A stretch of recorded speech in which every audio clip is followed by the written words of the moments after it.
Nilufar konsertida Yulduz Usmonova tomoshabinlarni hayratda qoldirdi.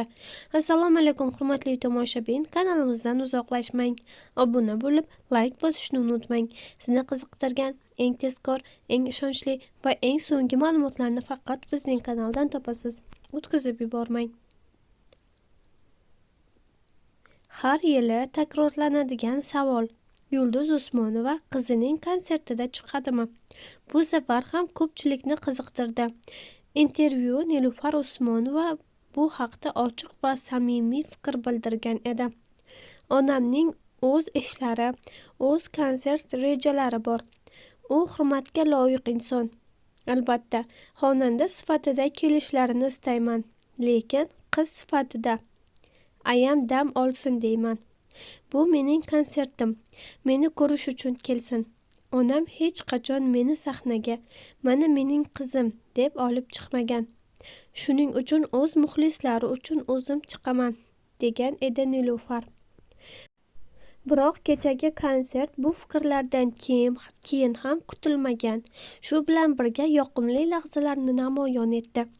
Primadonna Yulduz Usmonova qizining konsertiga tashrif buyurdi.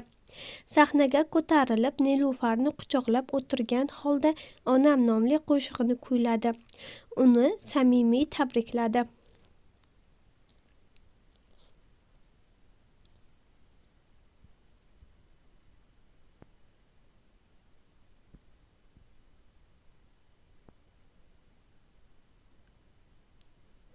San'atkorning farzandi bo'lish oson emas. Bu sahnaga men qo'lidan ushlab olib chiqmadim. O'zi chiqdi. Xalq san'atkorlarga ishonib to'y belgilaydi. Katta-yu kichik dasturxonga bor budini qo'yadi. Biz o'shalarni ortsak kelamiz. To'g'ri tushunasizlar.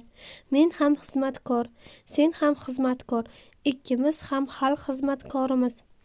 Sog' bo'linglar, deya mehr va samimiyatga to'la so'zlarni bildirdi. Gapining oxirida Yulduz Usmonova zaldagi muxlislariga o'zining hissiyotini yaxshi ko'rishini birgina ishora bilan qo'lini yurakcha qilib bildirdi. Bu lahza konsertning eng iliq va xotirada qoladigan qismlaridan bo'ldi.